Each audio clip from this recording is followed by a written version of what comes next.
Welcome to Founders Marketing Compass. My name is Etgar Shpivak. With my experience as a co-founder and as a marketer, I'm interviewing founders and investors to learn how to build healthy, lasting relationships between startup founders and their marketing team. Today, I'm with Orlie Gruper, the general partner at Mobilitech Capital. Hi, Orlie. Hi. Thank you so much for taking the time and coming into this podcast. Thank you for hosting. Happy if you can tell me and the audience about yourself and about your journey. A journey for a mobility nerd. That's a good pun intended. And so I'm Orlie Gruper. I'm 19 years now in the field of mobility. I started in aviation in the Air Force in the room of missions of an F-16 squad and commander force. And after the Army, I was recruited to operate a private aviation fleet.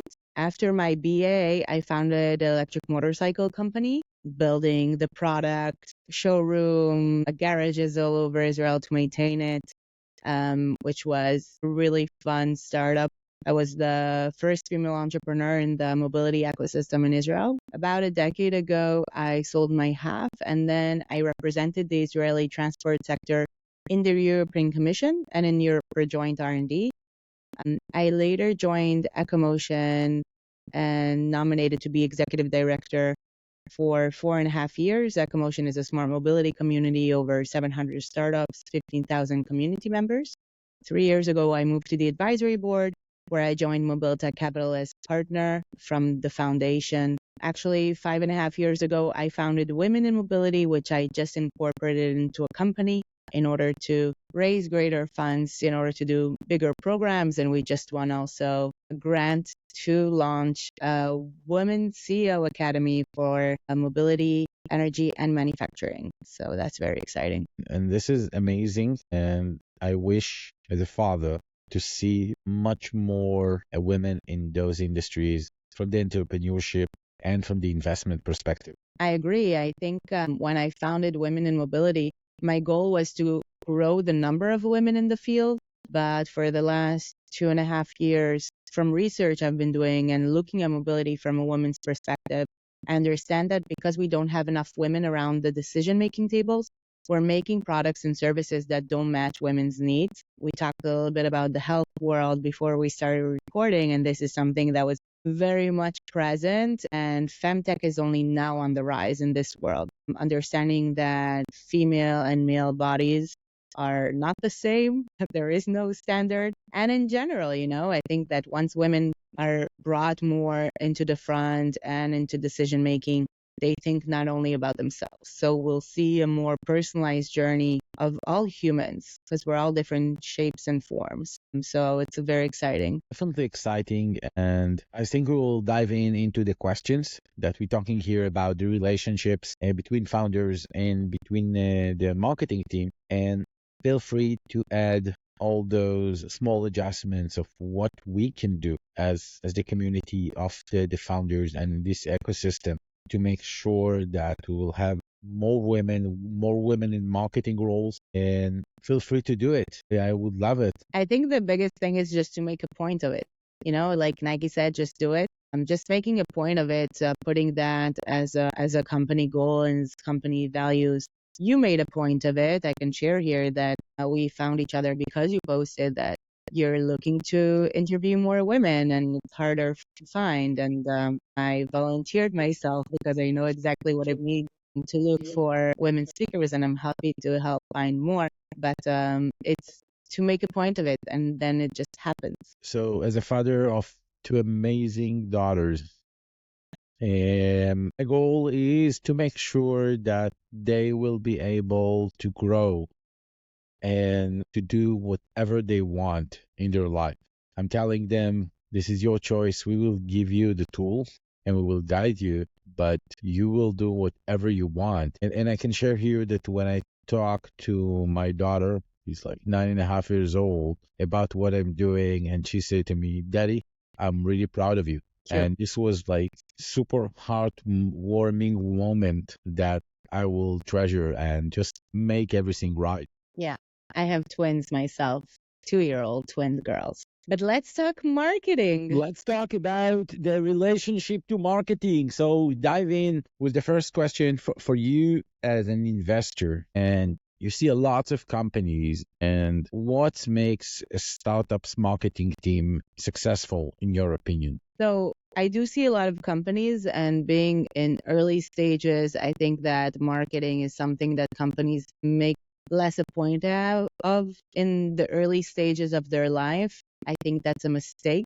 I think companies that may emphasize marketing efforts, I see it as a 360, right? It's marketing communications. Today, marketing is not only about how the company website looks. It's even about how the CEO posts on LinkedIn, right? It's about the communications that comes out of the company into the world, and the messaging and the values. So I think that most startups in early stages aren't putting enough into that, especially in Israel. I think, Americans are better at marketing. You see it also, companies coming from the Valley, they know how to tell the American dream. And marketing is also only about how it's designed or branded. It's also about how you put your solution in simple words that in one sentence you can tell your product's value, the value to your customer, and what's the bottom line of it. Are you saving money? Are you making them more profitable?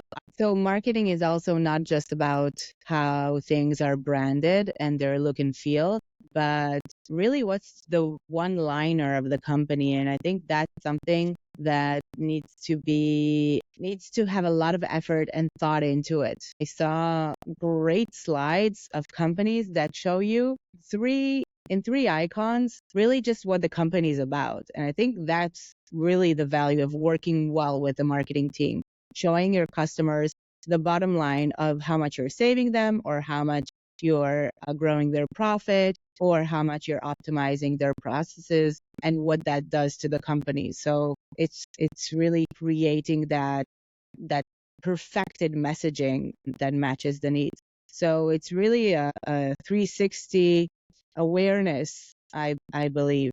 And love it. And I definitely see that one of the problem personally when I'm working with a marketing team, especially on early stages, that they're looking what those enterprise doing, and they're trying to copy it, but you are not in the enterprises. The reality is the more you become an enterprise company, the more vague your messages become. Yeah. But when you're a very early stage, you need to be very clear with your offering and what do you do, Yeah. and how you can help them. And Your if uniqueness. And also I think a startup in regards to, so if you have a startup in beginning of retail and you have Coca-Cola, right? So Coca-Cola has all of the marketing budget to create all those publicities and everything.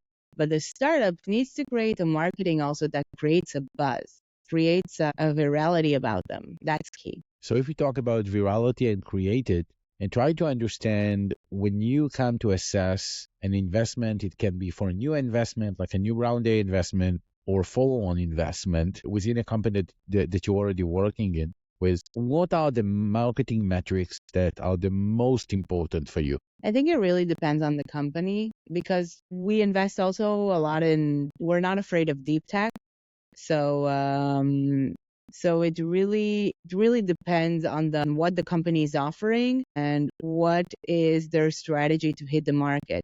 We have one amazing startup called Evermile, and they created a really smart engine in order to optimize all of the deliveries for their local retailers, enabling local retailers to have a delivery system like Nike, okay? And really give their client that offering. And with time, they understood it's not just about the delivery, it's about enabling this whole management of orders. And, today as a local retailer, you have so many platforms you're connected to, and you need to bring in all of these orders into one place and manage them. And then beginning to end, also enable the ability for it from order to reaching the house of the customer to be a very free flow and optimized. And they are aiming at local retailers. And small companies. It can be also someone with 3 to 5 branches. It can be a company with 50 to 100 branches, and it's still considered small in our world. So they have a different marketing strategy in order to reach all of these businesses, and compared to another company we invested in that's doing solar paint, okay, to paint vehicles solar, because then their marketing campaign needs to be completely different, and because the customers aren't that broad. It's not thousands of businesses within the UK. It's the 40 top OEMs, car manufacturers, and finding in those the paint shops, and then so it's much more precise.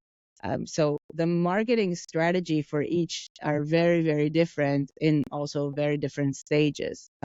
So I think this type of generic metrics don't exist when we look at startups. When we see that marketing will be a key enabler, then we start drilling down, and we want to see them doing like how they work with different channels, platforms that they market through, how they do partnerships, what is their strategy on, onboarding from just clicking into their website.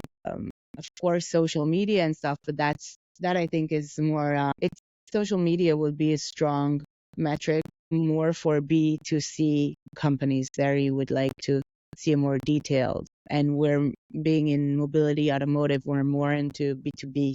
So if we talk, and you gave two great examples, one company addressing, eventually this is a service for SMBs, and one is more, I believe, in enterprise focused approach. You said there are like 40 clients, which really represent those clients that addressing those enterprise companies.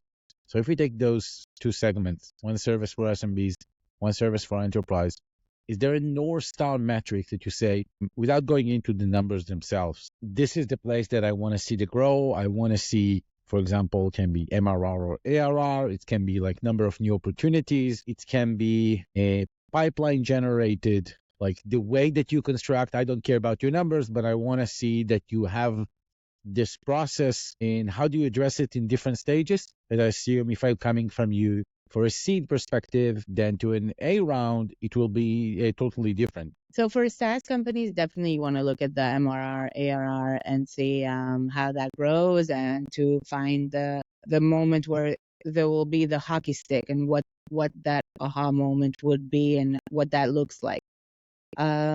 For most of other companies, I think it's so SaaS is more like Evermail. Let's say most of other companies is pipeline traction, and then I want to see clear definition of what the pipeline milestones are, and that's also something that we've worked a lot with different startups, and also startups that I advise, is to really define, the customer journey from first call, reach out, email, whatever, to closing. Because each company has its own metrics. If, let's say, POC cannot be the first one, right? There's a lot of things that happen until you create that first POC. Yesterday, we prepared a board for one of the startups, and they found a new way to validate the ability of their customer to even be able to do a POC. So that became one of the milestones before. So I think even just saying pipeline, it's really important to open that and to know how and where to put all of the clients in that pipeline, and what are the milestones, how long does it take to pass from one milestone to another, what are the probabilities of each one of these to pass, so then you can also calculate in an easier way your projections. Is there a way, I love it, and I love the way that you simplify what you're doing, and I'm sure it's going to be very valuable both for founders and for marketing people who are listening to you. And one of the questions that, as a follow-up, is there something very ongoing that you see that is changing in your assessments of those marketing team between those very early stages, those seed stage, to those round A? Like, how do you set your expectations between those funding rounds. And of course, it can be very different, a lot, I know that there can be like huge seed stages in this field that can consider as an A round. But if we take more for the SaaS, this $1 to $3 million seed to this round A, this $10 to $20 million round A, how do you, as an investor, assess as a function of the funding round? I think usually around the round A is a good time to look at the company branding and messaging and really tidy it up. Because a lot of times in pre-seed seed, you're doing like a quick and dirty logo. You just want to get out there. You want to start and show your value proposition, and show that you're getting enough traction. And then once you do that, I think towards your round A or after raising it is a good time to revise the whole marketing strategy, branding, and to really think about, look for it from the outside. Where are the places virtually and physically where we need to be present? Like, is it specific conferences globally? Is it doing pop-ups? Is it doing special webinars for our users? And there, I think it's time to really tidy up that marketing plan and to have a person full time just doing that. I know some companies, especially in round A, sometimes, they're still young, their budget is still tight. I think outsourced marketing is also not a bad word, because there's really good agencies today that do a really good job. Sometimes you don't need the whole bandwidth of having a person full-time dedicated to it. But even if you have someone outside the company doing that for you, you have to have the champion within who's leading and pushing that. So that needs to be defined as well, I think. I think it's a perfect answer, and I'm sure it's going to be very valuable. So for the next question, and you work with a lot of startup, and I assume that you've seen some mistakes. So I will try to look for something more consistent that you see more repeatable, and I will ask, what is the biggest marketing mistakes startups make? Biggest marketing mistake. I think the biggest marketing mistake is that if you are post A, let's say B round and up, and you don't have a CMO, huge mistake. Because on one hand, I understand the wanting to have a lot of money into the R&D and to develop, but I can tell you that from all the startups that I see, and I was a startup, I've worked with startups, and now as an investor, you really roll up your sleeves and you deep dive, and we meet a lot of startups for deal flow. So I can tell you that over the years, the startups that are business-led succeed much more than the startups that are technology-led. And when you have a strong marketing business product team that are close to the customers, close to the market, knows what the market wants and how they want to hear it and what they are looking for, that helps a company succeed much more to perfect their technology from a technology to a solution.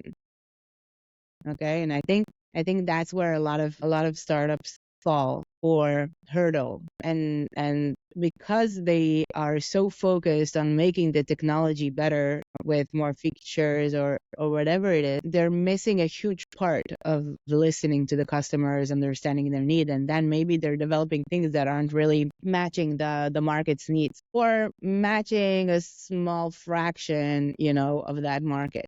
So I think that's the big marketing, business, and product. It's being close to the market and being the company's North Star in that sense. I will say that as a guy who come from the business side, I'm very happy to hear it, as I'm coming personally dealing a lot of SaaS B2B and B2C businesses, and less about deep tech or mobility. And it's very interesting that even in those fields that are heavily impacted by the technology, hearing from you that the business is still more important than the tech or the product itself is very interesting and valuable, even in those very deep tech industries. Yeah, because I'm a big believer in technology, and I believe that technology can solve anything. But if you don't know the problem, if you don't know what questions to ask the data, if you don't know, the challenges that the industry is going through, then you're creating a technology that is not answering in perfect form. I always tell also, because I know this. So I used to host a lot of delegations to Israel, and the industry globally, most of the time, when they hear a startup pitch, they hear the pitch. So what is the solution they're bringing to the table? They're not deep diving into the technology to try and understand that if we do these and these and these and these changes, it would match exactly what I'm looking for. So I always was telling delegations, challenge them because they're agile. They can develop very fast and adapt their technology very fast to your needs. And I think that's something that was coming in order to compensate on the fact that sometimes I knew that many of these startups aren't really touching in a perfect way what they're looking for. And sometimes, things get lost in translation. Because a lot of times I was talking to the delegations afterwards, and I asked them, okay, what did you think about this? What did you think about this company? And said, that was good, a good direction, but we're looking more like something like that. And I told them, okay, so why don't you say it? So a lot of companies are losing business because they're not touching exactly what they're looking for, and your client is not going to tell you that. They're just going to say, okay, thank you, or no, thank you, or interesting, where it's not interesting.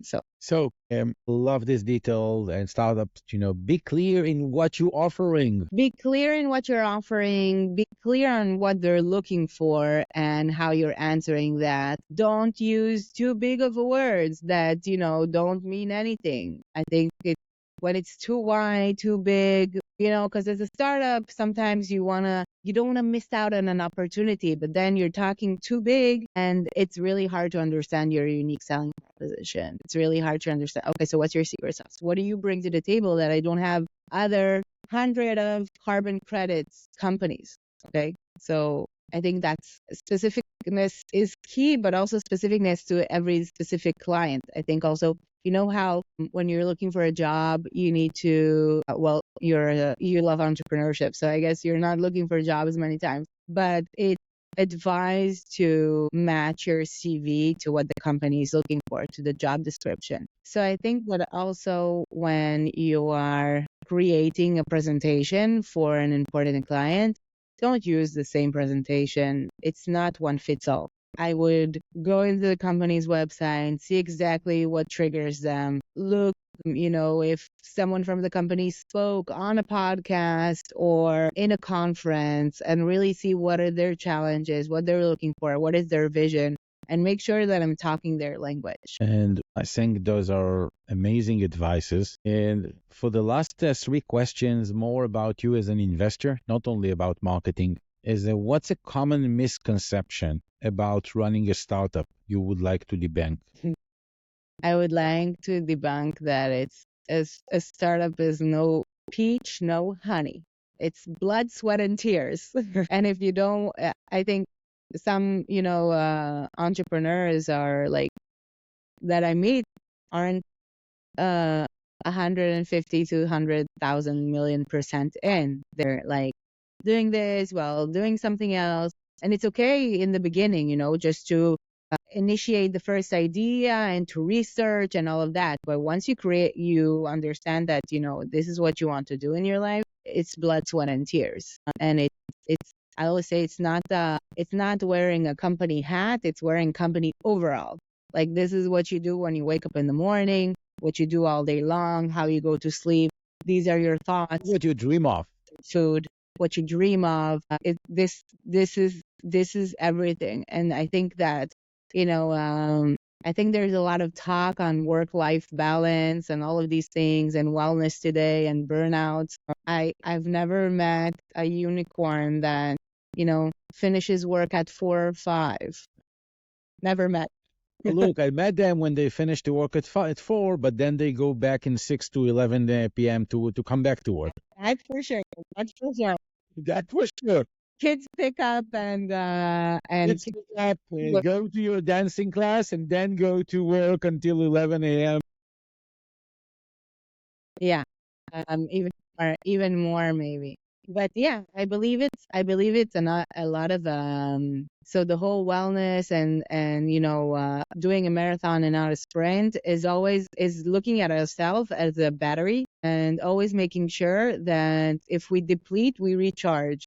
And it can be little things. I don't think like you can just go outside and take a moment to breathe and recharge, or you can, party hard a whole night and then whatever does whatever you like, whatever is your thing. There's people that wake up every morning and do sports. That's their thing and that's what helps them. So each person has its own battery and what fills it. We need to make sure that our battery is full the whole time. I think that depleted people are also not creative. It will be harder for them to solve problems and to be agile, and that's something that's very needed. If you could give yourself one advice at the beginning of your journey, what would it be? In the beginning of my journey, I'm the type that lives to the fullest, and I wouldn't have it any other way. So I live with no regrets. I was just say just keep doing you. And but I kept doing me even when I founded the electric motorcycle company. Everyone told me, like, do you know what this market is of importers and motorcyclists and everything? Like, they're sharks, they'll eat you. I said, okay, but I'm a dolphin, so dolphins can swim with sharks. It's fine. I don't have something that I would have done differently. This is amazing. Maybe the best proof on the rightness of your journey. And I think this is incredible. It's just that even the things that, even the mistakes I've learned from, and they helped me grow. And I'm very much a person that, goes in the deep waters and swims and learns how to swim while doing things. So of course, there'll be errors and things, but everything, it's just continue to evolve, roll, run fast, high speeds ahead, all engines on. So for the last question in this podcast, which question did I needed to ask, but I didn't? Which question you needed to ask, but you didn't? I think we didn't talk about, the marketing persona, the typecast, how to find them, how much equity to allocate them. I will say that there are specific companies, and you need to look at yourself. There are specific companies that I would demand a CMO in the beginning. What type of companies, if I may ask? Where would you demand the CMO in the early stages, and when you can say, yes, it can wait for the B round? I think anything that's B2C for sure. It's because the C's are less forgiving with bad marketing. The B's are able to look beyond that if you lower their expenses or grow their income. But the C's, so definitely if you're doing something B2C, I think, yeah, that you would need to have a CMO from the beginning. And you talk about the allocation of option pool equity to marketing people. That's just a good question we didn't discuss. But definitely there's a lot of benchmarks out there. And what is your benchmark, for example, for like a first marketing hire, hands-on marketer that many investors talk? Well, like come to the company, like the 10th employee, what would be your recommendation as a benchmark, as a range? I think it depends on the person. I really think it depends on the person. But if it's a person that's worth it, I think they can transform things. And if they work well, I would also in the hiring process see the chemistry not only of the CEO with the CMO, but also the CMO with the business and the product. Because that, I think, is an important triangle, and I would have them come into the table for the second and third interviews. Orlie, I had a great time. Me too. It was fun. And I really, really enjoyed. And thank you so much. Thank you. Thank you for hosting, and good luck on the continuation of this. Thank you so much.